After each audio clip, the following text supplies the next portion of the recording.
Hey guys, welcome to my channel. So clearly I'm not at home. Apologies for the noise. I am in sunny Barbados right about now, and I know I've been talking about this for quite a while, but I finally made it on holiday. And I used to always film when I was on holiday, but I kind of stopped.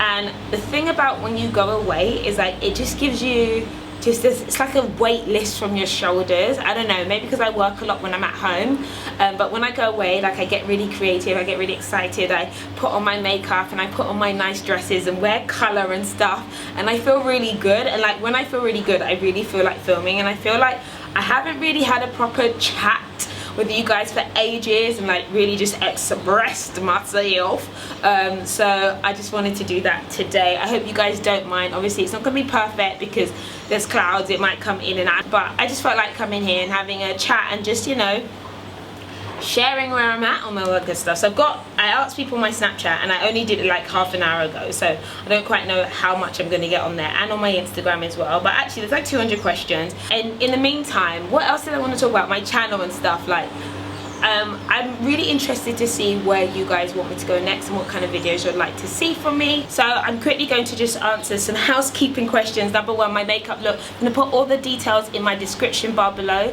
My eyelashes, got individual false eyelashes. I do them in a place called Clapham. It's called Super Lash Boutique. I have to shout them out because it's amazing, and whenever I go away I always get like falsies like this on because I hate having to glue on my eyelashes and they start like peeling off. And I do like to wear makeup when I'm away.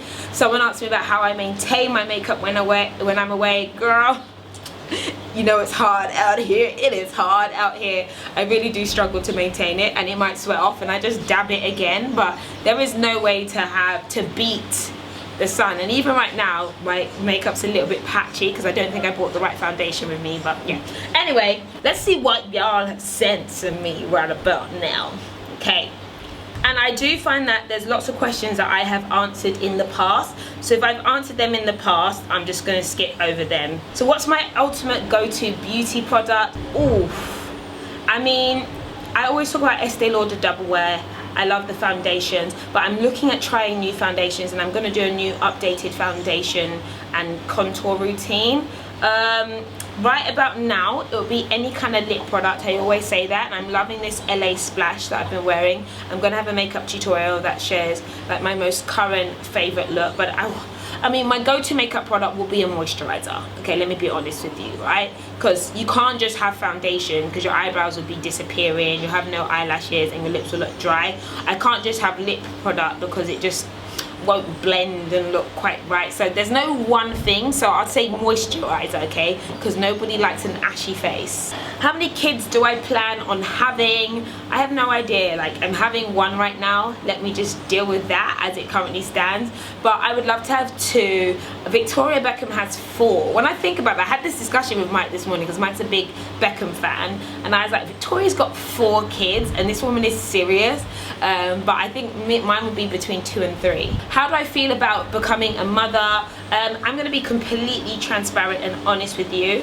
I was not ready for this. This was not a planned pregnancy, and I was a bit like, my initial response was like, oh my gosh, like this wasn't in my schedule. And if anybody who knows what I'm like, I'm a bit of a control freak, and I like things to work a certain way. I have my diaries and my plans and my goals, and then this came in, and then I feel like it was meant to happen because you can't plan everything. And I'm someone, I always try to plan my whole life so much, and you know, I feel like God was like, you know what, I'm gonna just throw a baby into the mix right about now.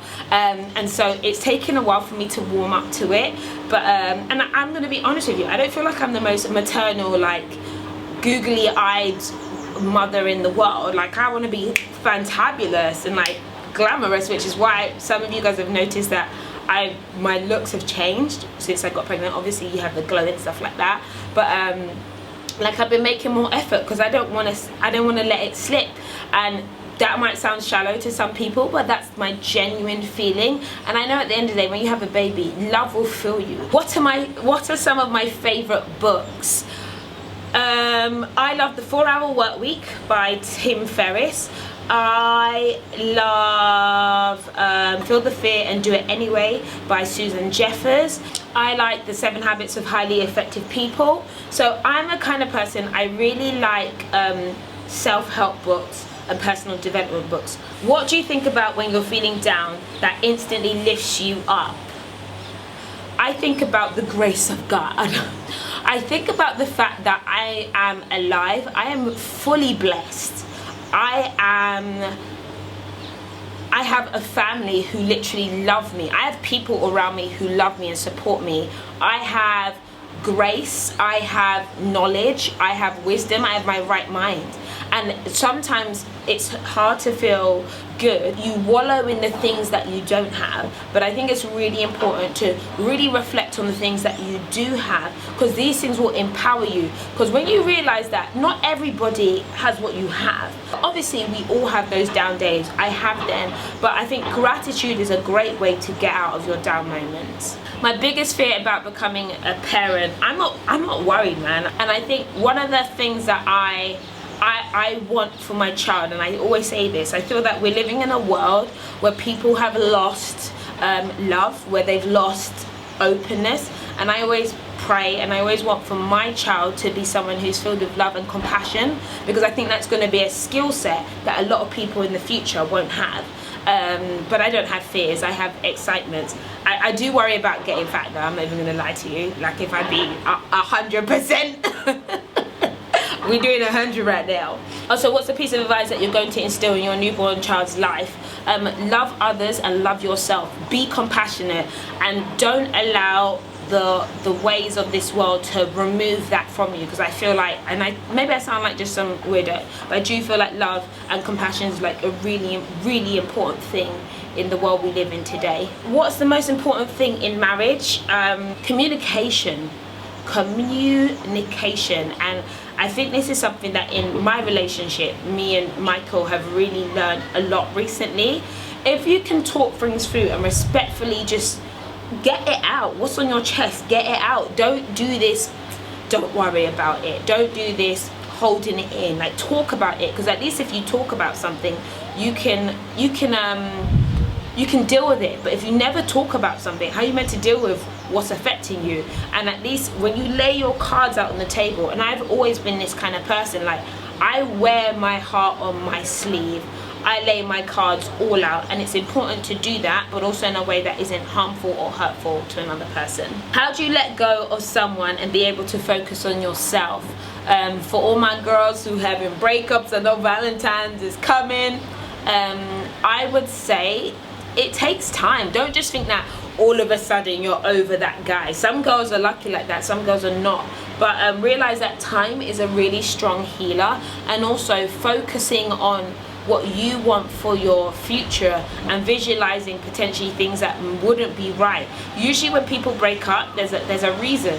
Remember that reason, and don't let the "oh, it felt so good" get in the way. How have I found pregnancy so far? I mean, this is such a big question. There's so many things that happen in pregnancy. From the early stages, I was really unwell. I was very nauseated, but that was like the busiest time for me. It was during like fashion week, and I was doing loads of work. I felt very sick, I felt very tired, and that was one of my first signs, was that I just kept sleeping. I was like, why am I sleeping all the time?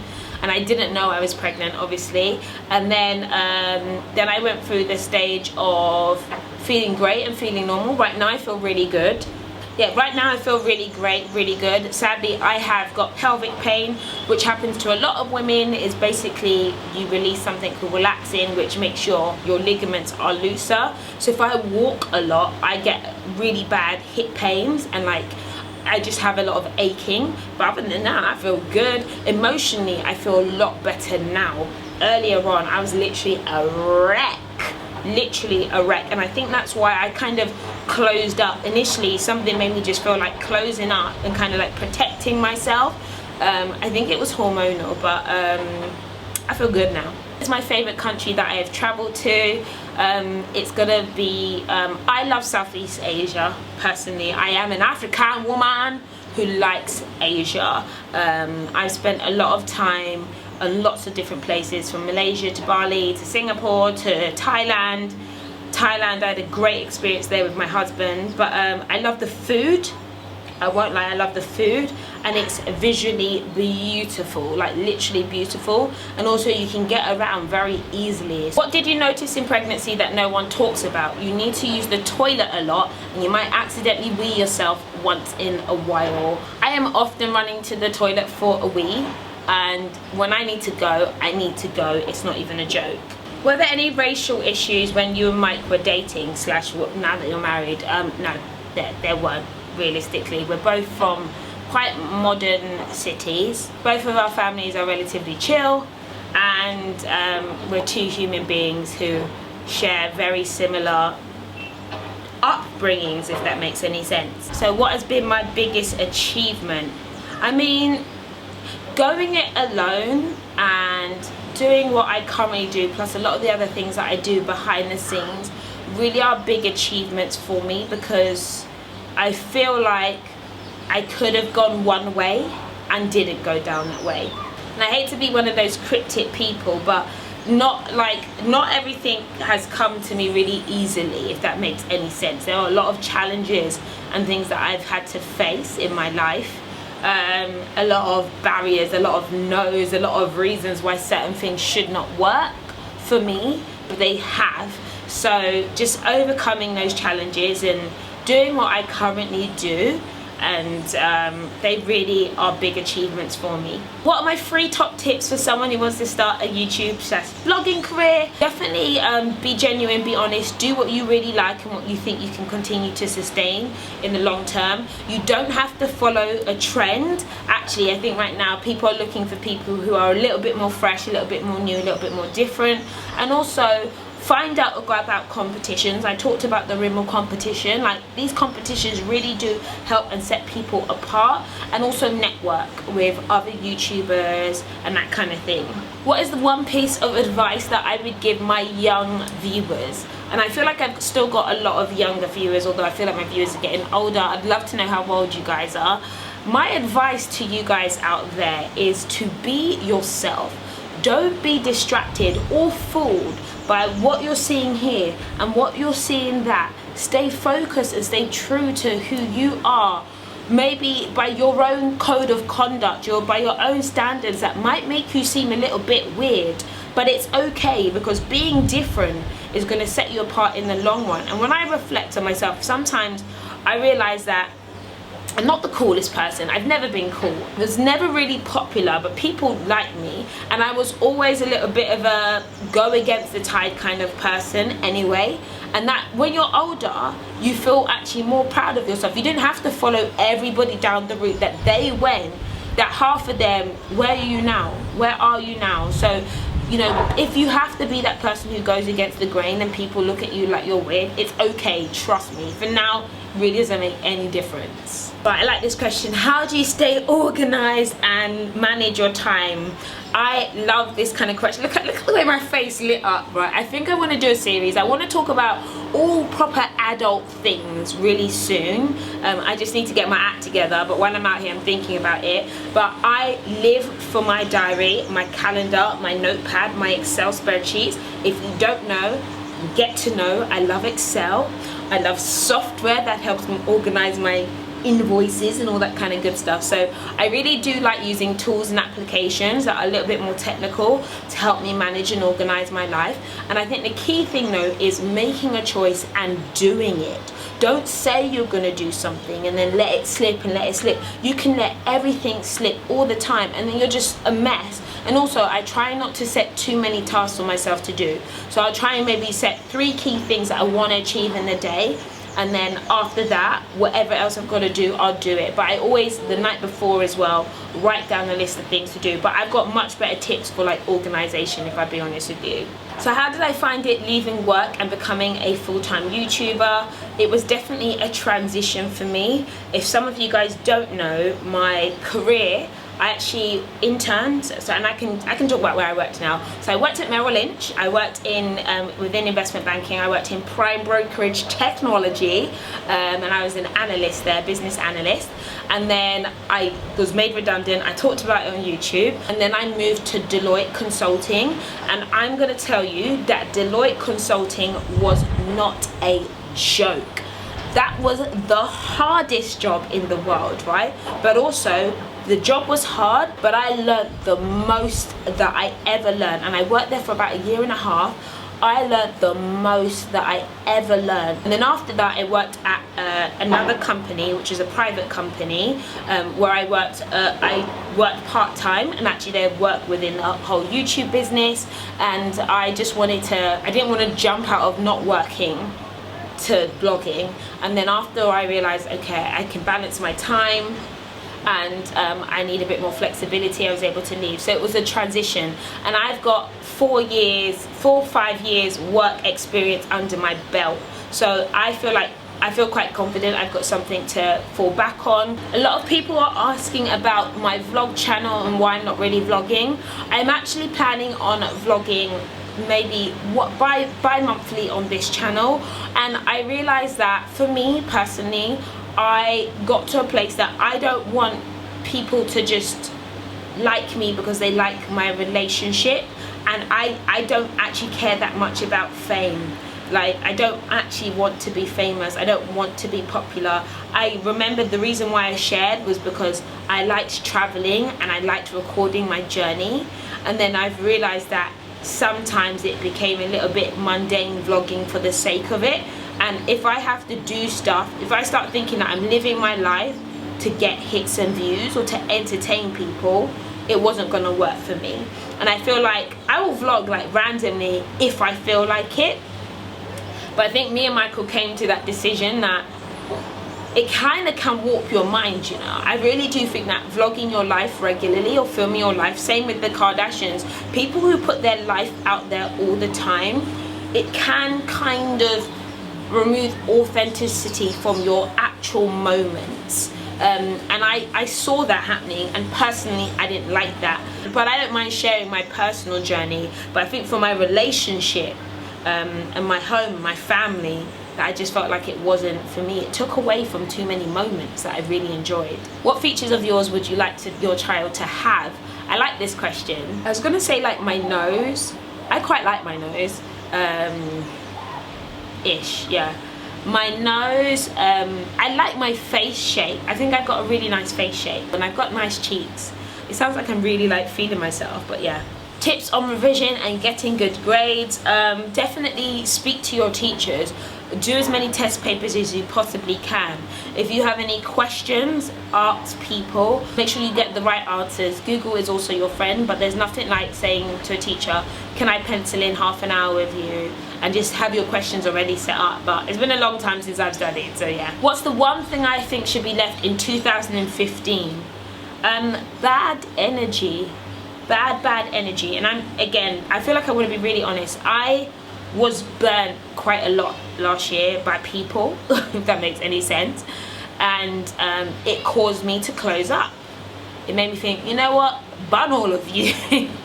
However, I really wanted to remove that energy from me this year, because I was like, at the end of the day, the one thing that I used to like about myself was that I say this, I wear my heart on my sleeve. I think everyone's my friend, and I think, oh, that person's amazing. I think everyone's amazing until they're not amazing. And then I started to feel like, I'm not sure. But I want to go back to thinking people are amazing, because eventually, the reality is that everybody is in their own way. So don't be closed up towards people. Leave that negative energy behind, and what will be will be. Any tips for becoming more popular as a blogger? I feel like I kind of answered this, but consistency. There are some bloggers out there who are absolutely amazing. Lydia Ellis-Millen, she's a UK blogger. She's amazing because she really is consistent. She's not the biggest YouTuber or anything, but I could see her becoming huge because she's so amazing. Victoria is amazing, consistent and disciplined. There's a girl called Cindy. She is beautiful and consistent as well. And I feel like the more you upload stuff that you like and that people like and you're passionate about, people are going to see you more and more. I'm going to put some channels of vloggers and bloggers that I really like down below. Do check them out. Do send them some love because they're excellent as well. Jade Pierce, I love that girl. She's beautiful. And I know she's going to do really well. What's my advice that I give teen girls who are not that confident and who are struggling? We've all been there. and you can fake confidence. And confidence comes with time and experience, and when you're comfortable in yourself.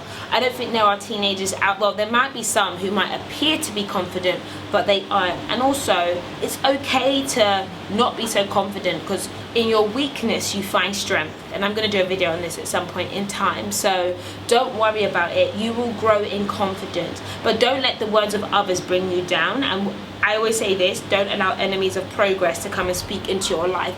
Even when people say negative things about you, be like, pause right there, please. I get this question a lot, is can you breastfeed with implants? It depends. Can you breastfeed without implants? There's some women who don't have implants and they couldn't breastfeed. Lots of women can breastfeed with implants, some women can't. There are lots of women without implants who can't breastfeed. My friends, I have about 3 or 4 friends who were not able to breastfeed. Maybe they had some latching issues, maybe it was time, maybe it was painful for them. So breast implants shouldn't affect breastfeeding.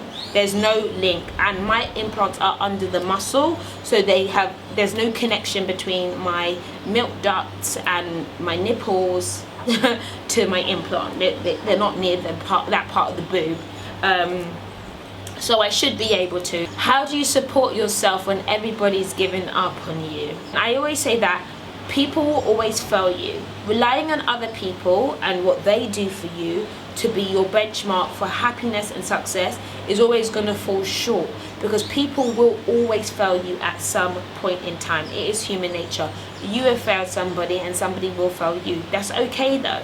Learning to encourage yourself, and I did this video, I can't remember when I did the video, I think I even sang in the video, I got carried away.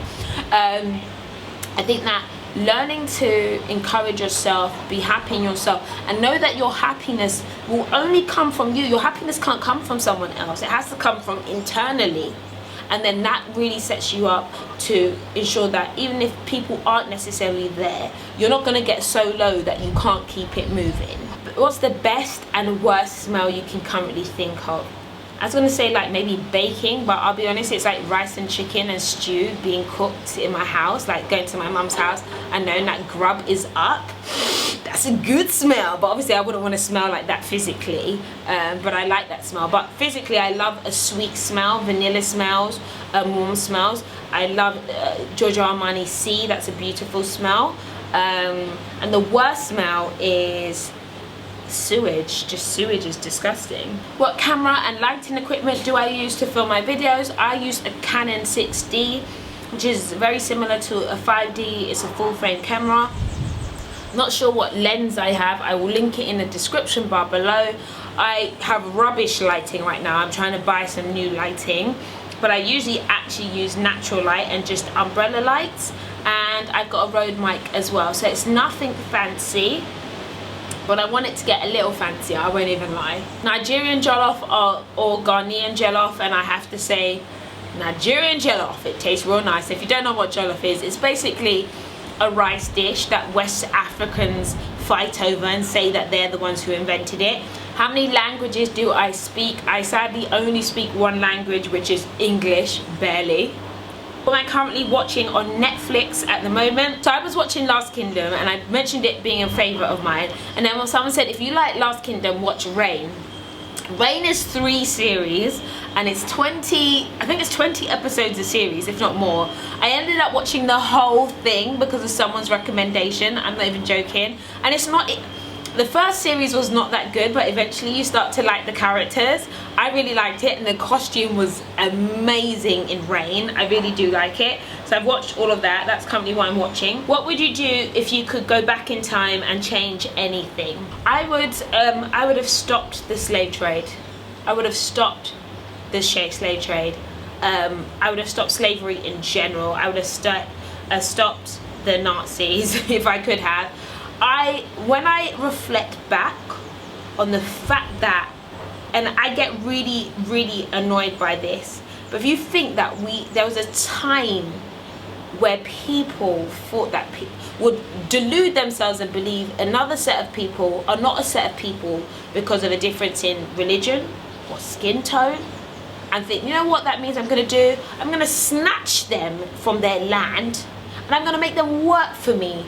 I'm going to take them, I'm going to kill them, I'm going to break them for 300 years plus. is this madness? Like, when I think about it, I think the people who did that must have been literally insane. But these are people who ruled our governments. It blows my mind. What's the physical personal trait I think I would like my child to inherit from my husband? For a daughter, none really. I mean, I don't know if Michael's gonna make a good looking girl. For my son, I think my husband has an amazing facial structure, and you know, he is my husband, but I'm like, babe, you've got a model bone structure. So I'd love for my son to have his face structure, because I think Michael's got quite a regal facial structure. It's like, he kind of looks like a prince, like an English prince. I don't know, you lot might not agree, but when I look at him, that's what he reminds me of. It's like, you've got quite, you know, a strong jaw, babe. What's my favorite clothing piece at the moment? Anything that is long and loose and shows a little bit of cleavage, like this dress. Right now my boobs are looking great and I'm enjoying them, but the rest is looking a little bit I've really struggled with the body changes that happen with pregnancy, if I've been really honest with you, and it's because I don't look that big. Obviously now I look definitely more pregnant, but there was a time where I just looked like I've just looked really bloated, and I feel that it's nice to look pregnant, like really pregnant, or like not pregnant, whereas I was just like side-eye-ish. But yeah. Would you rather be without elbows or knees? I'd rather be without knees. I feel like hands are beautiful. You can hold, you can touch someone, you can pick things up. Like, if I didn't have knees, then I could have a wheelchair and I can still get around and I can be lifted and carried. But then if I didn't have hands, I couldn't carry anyone. It's quite emotional, that. Yes, I do have baby names picked out, and I've always known the name that I've wanted to name my daughter, which I think people do know. I love classic names. I'm not that creative. I like names that have meaning, and Grace is the name that I'm going to go with. We think Grace is the name I'm going to go with for my daughter's name, because I think it's a beautiful name. Like, it makes me think of the grace of the Lord. It makes me think of her being gracious. I think it's just a reminder of where we have all come from. We've all come from a place where potentially grace has been what saved us. Last question is, are you happy? Because I've got so many questions here. I'm going to just end it because this video is going to be super long. And my answer to that is, I am happy. Happiness is something that you have to work on regularly. And, you know, again, what's the definition of happy? Is it feeling elated and smiley all the time? Or is it a feeling of contentment? And I feel like right now I'm as content as I could possibly be, and filled with just, I don't know, I feel like a freedom, and it makes me feel really happy. I've actually been shooting this video for an hour, so I'm not quite sure how long it's going to go on for, but I want to go and get some food right about now, okay? And I've got some local friends who are actually going to take me around, so that sounds really nice. There's still, looks like hundreds of questions I still got to answer. I'm sorry, maybe next time, okay? But lots of them are repeats and stuff, so yeah. Anyway guys, I will catch you in my next video, and I'll see you later. Bye.